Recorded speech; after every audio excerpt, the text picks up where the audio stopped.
la famille, Bokota.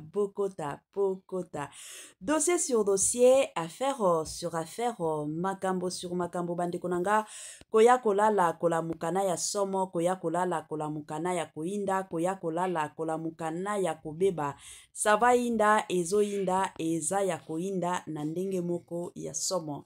Grande est ma joie de vous retrouver encore cet après-midi, surtout sur notre chaîne Étoile Lune Inès TV. Salut, salut chers Bouchou, salut chers abonnés, salut chers connaissances, salut surtout les amis de Étoile Lune Inès TV. J'espère que vous allez bien. Quant à moi, je suis bien, super bien par la grâce de Dieu. Chers Bouchou, chers abonnés et chers connaissances, yalelo toye lisusu bandekonanga na makambo, toye lisusu bandekonanga na dossier, toye lisusu bandekonanga na affaire concernant Papa Yandi Mosi.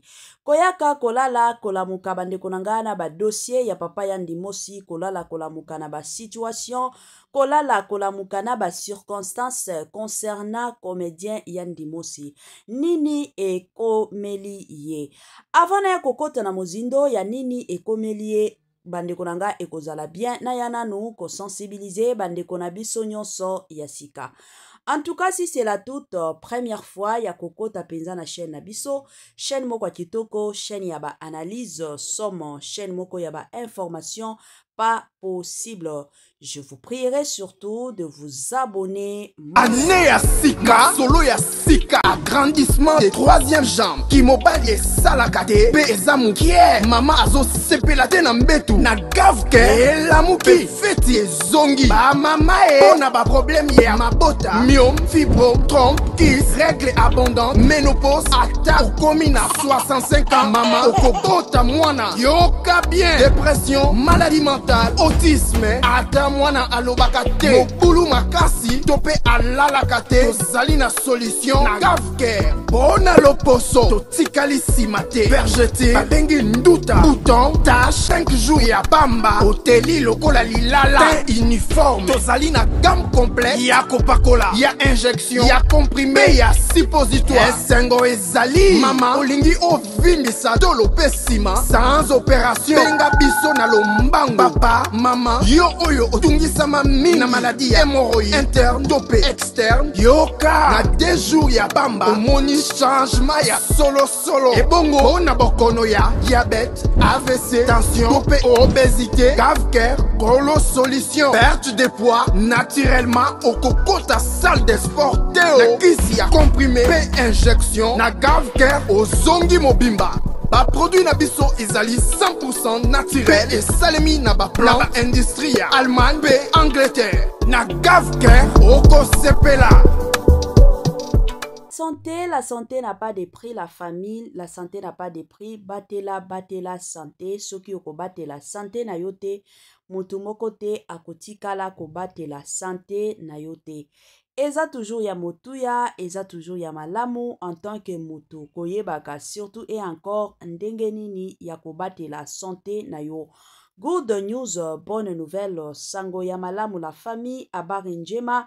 Gavker aye na ba solution ya kitoko, Gavker aye na ba solution ya makasi, Gavker aye na ba solution ya malamu concernant surtout makambo ya mabota. Pona bandeko na biso nyonso o bazotungisama na oyo etali makambo ya mabota, tosengi na bino bobenga Gavker na lombangu kuna ba solution ezali na ndenge moko ya kitoko pe na ndenge moko ya malamu penza mingi makasi. Voilà. Lelo toye na dossier ya papa na biso Yandi Mosi bandeko nanga na yokaki pasi pe mawa na yokaki nzoto malili kaka ndenge na beti la rabino li solo. Sans plus tarder na zotie la bino mwa video ya papa Yandi Mosi boyo kango nanu makambo yemoko azobimisa awa na munoko na ye. En tout cas la famille ezo sala pasi mingi na mutema. Tolandango nanu na bokebi nyonso nga ya bino mama Étoile Lune Inès TV na zozonga sima pona komeka koya kosala analyse kaka ndenge esengeli na ndenge moko ya kitoko tolanda et on se retrouve juste après. Ndio la sumbele nini na sala te pona mboko yo na risque même train ekweya na mai ngali fale na voyage na kati pona la kisa ba publicité à train na kenda ba avion nyonso Congo Airways. Congo Airways. Poto la kisa ke non ba avion eza ya bien. Nazo bunda na ko sala ben publicité. Bo futa mpako poto bongisa banzela. Nazo ke na kenda ti ba kolo esi kozwa ba image ani. Ndiloko nditi na sala pona mboko. E bo soki mama Oliva pesa nga mwa mutuka te na somba lupango mena na zawa operanga. Nakola kisa yo.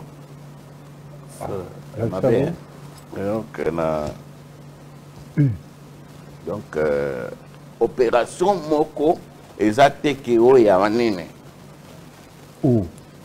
Donc banda awa awa donc omoni ba mikwa o bapanza nyonso ne bapanza kasoso bapanzanga ba epsinga bachenga yo moko na munoko balobi soki kaka okanga ngom na mino makasi soki olashe soko moneza seki okufi tu heureusement nayiba nanga te nayiba te o na mbongo ya bato boye te eloko na bando tubela kaka mais eza makambo eleka kote ya bana basi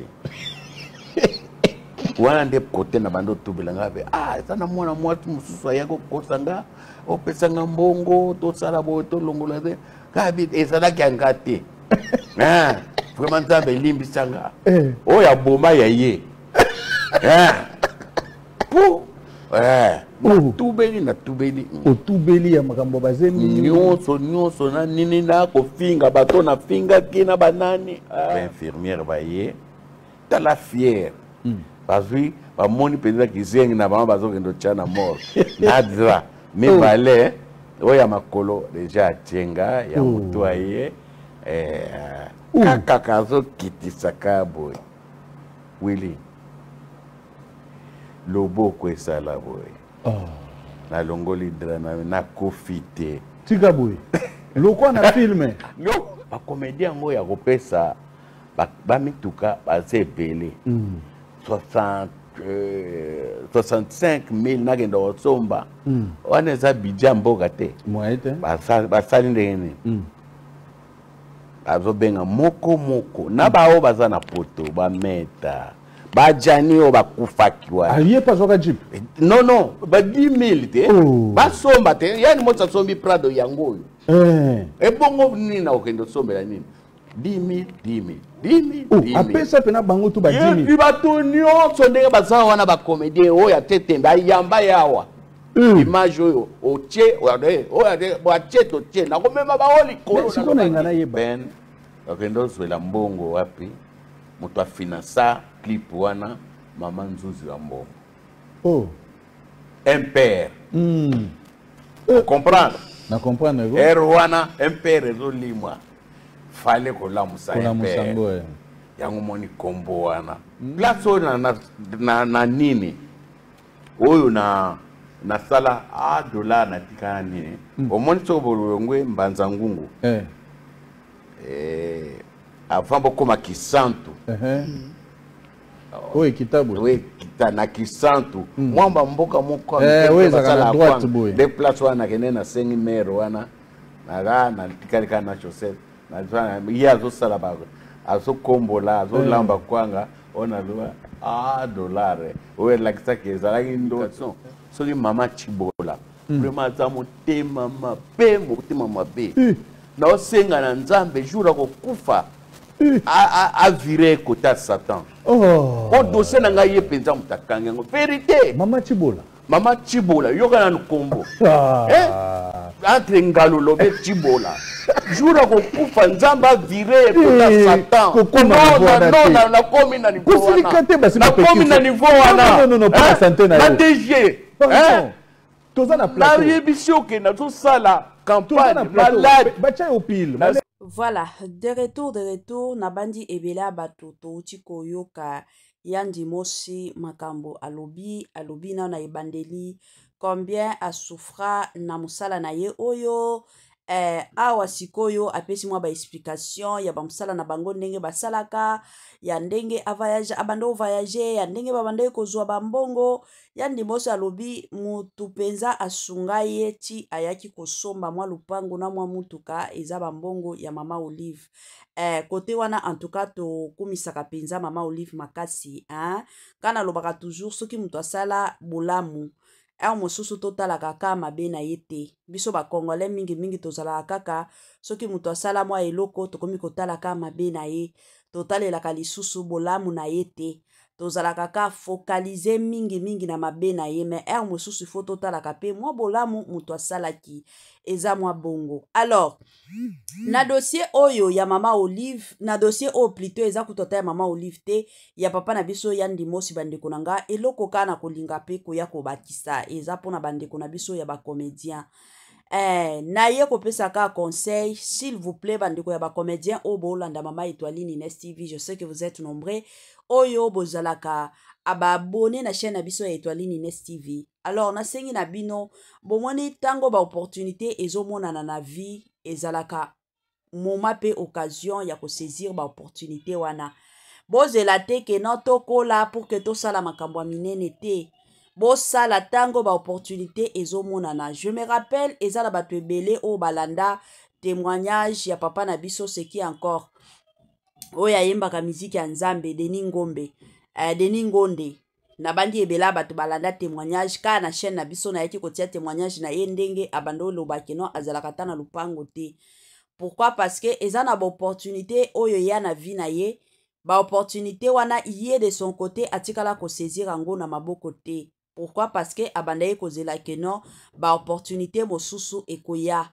Ka ndenge tozalaka biso nyonso oyebi ke lelo na zwi mbongo lobi lisusu na kozwa, lobi lisusu lobi kuna na kozwa, mais eza na ba opportunité oyo ya kaka mbala moko na vie. Alors c'est de la même façon avec vous les comédiens. Tango ba opportunité moko songolo pakata izoya na vie na yo, saisir opportunité wana. Kotia kaka kolata te, parce que to mona surtout que j'ai ba jeune ya lelo, o mona atie na ye na makanisi ka kolata, asala ba voyage kilikili batu ba mona. Oui, batu ba mona yo. Mais lobi kuna tango kokweya. Lobi kuna tango kosala ke non okufi. Ozana bisika batu bakoya kolela te, ka le même batu o babando mona yo bakoya kofinga.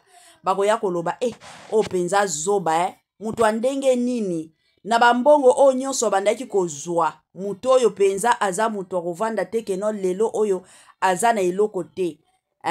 Ka les mêmes bato o babando tala yo oyo yo bando linga ko impressionner, ce seront les mêmes personnes oyo bakoya ko banda ko finga ka yo eza bongo.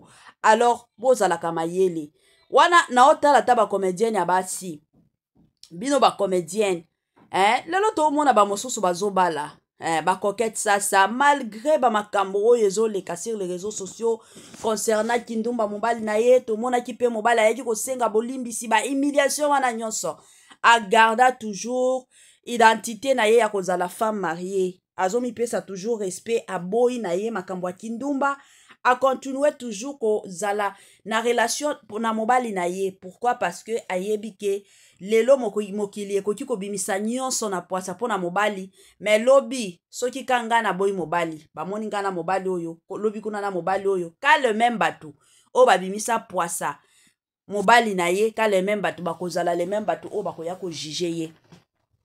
Lelo tokomi komona ba Naomi Lufiakenda bango wana avandi na mobali na ye papa Roger ezosala fierté ya makasi. To mona ba Sylvie Eseka, to moni ba Siana, to mona batu ebele lelo oyo Nzambe akomi kosalela bango grâce bakomi kobala lelo.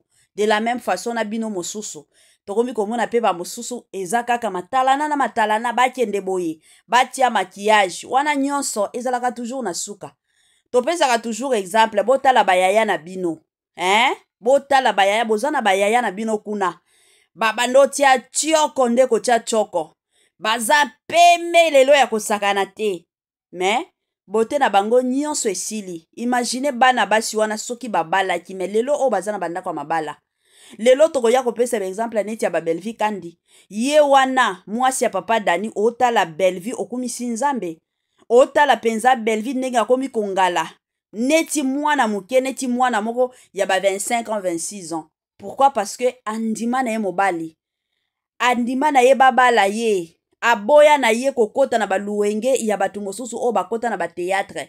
Andima keno na kendo kota na ndako libala. Alors eza na ba opportunité mosusu oyo ye la kabiso na vie, il faut ko saisira kango nambala moko. Ko zela te keno opportunité oyo ezoya na vie, ngana zela nanu na kola nanu osi okoli. Mwasi deja soki oza na ba 25 ans libale ye na nzela na yo bala. Mobali oza deja na ba 25 ans opportunité moko ya bwa mbongo mboye ezoya na vie na yo. Tongisa bandako somba ba mapango, tongisa bandako mwa business na yo fongola. Bandako bunda pona mwa business na yo ya muke wana e mataka. Ke ozalaka na ba distraction moko boye ya kolata, ozala na ba distraction moko boye ya kosala ka ba voyage, telefone na iPhone e bimi ngape ifoka ka iPhone, kosomba iPhone wana. Ezate ke non na iPhone ba kobando futa ka yo fin di mois te. Mais kozala mwa pani ya muke ifo bimisa mbongo ebele pona ko bongisa telefone wana. Eza babilo mosusu mosusu olobi kaka ke o eza yanga te o na sala ngo nanu sikote na sala nanu ce qui est important. Eza mwa bongo. Wana eza ka conseil nazo pesa. En tout cas courage na papa Yandi Mosi. L'essentiel quand même ozata na mwa ndako. Parce que toyebi ke ya de ces comédiens oyo lelo ata soki bakufi bakolela bango na bandako abana na bango to bakolela bango na ndako oyo bazofutelaka ti lelo bazaka balocataire. Pourquoi? Parce que ba opportunité ebele eya na vie na bango bamona na bango o tolia na biso mbongo ba opportunité ekozonga ka lisusu et pourtant eza na ba opportunité oyo eya kaka mbala moko. Bye bye la famille et à la prochaine.